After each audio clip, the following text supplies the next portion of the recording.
Welcome to TalksOfGeeks.com. Justin here, back with more video game reviews, and today we're going to be reviewing the video game Outcast: A New Beginning. As always, I give you a brief synopsis, so without further ado, here we go. Cutter Slade returned to the spectacular alien world, resurrected by the almighty Yods. He has returned to find the Talans enslaved, the world stripped of its natural resources, and his own past intertwining with the invading robot forces.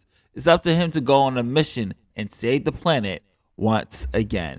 And one thing I really did enjoy about this story is that you necessarily don't have to play part one to really understand what's going on in the world of part two. However, it does help if you understand a little bit of the lore. And the reason for that is because they go with the, I have to say, a little bit of the story cliche of the lost memory for our main protagonist, Slade here. But what they really do actually here compared to the first one is that they actually give Slade a little bit more of stakes here. He gets a lot more characterization in this iteration, and there's a whole lot riding on him in the reason why he has to protect this planet, how he has to save this world, because that's technically the key for him to getting home to what he wants and what he needs is his memories and his family here. So they give him a lot more to do in this iteration. They give him a lot more of stakes for him. So I think a lot of people will gravitate towards the story. It's a beautiful alien world with some really good lore, and I think people are going to really enjoy the story here.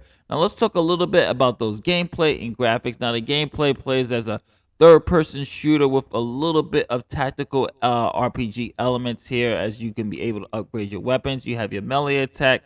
Slade has a various wide range of weapons here, such as your sniper, machine guns, blasters. You also have a shield that helps you protect yourself from enemies, and of course he has his signature jetpack here, which helps him travel way more quicker throughout the world. And I think a lot of people, or once you play the game and you are walking, and then once you get this jetpack, you're able to traverse very well. But the game also has a huge map where you're able to fast travel at various points. I was about to say flashpoint for some reason, but you're about to fast travel to various points, so it makes traveling, getting to locations easier. And the way the game is formatted and the way it's structured is that you can go very different missions and take on side quests as well as you do in your main campaign. But they also have a really cool, intricate upgrade system, which I'm about to show you about now. So what you have here is that as you progress through the story,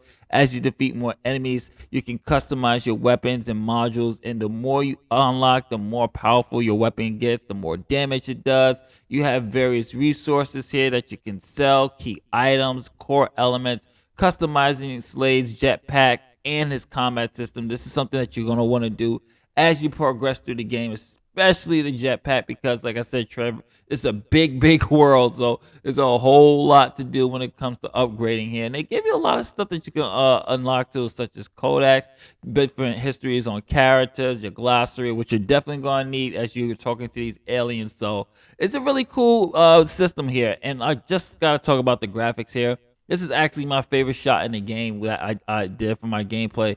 It's just the beautiful environment. It is gorgeous. They really went all out. I mean, it's not as powerful as some other PS5 games because I'm reviewing this on my PS5, but just the way they use the color, just the way they use the engine here and the graphics, the way they built the world, it is a beautiful world to look at. And I just found myself just using the jetpack and just exploring. And as you're exploring, you're finding more things to do. You're finding hidden temples. You're finding hidden places where you can get more items to collect. They really did a good job of really making me feel like this is an explored world, a world that I can just pick up, play, explore, and just want to stay there and explore too, especially with all the lore that they do with the characters, the alien worlds, and just being able to just take it all in. Just look at this shot right here.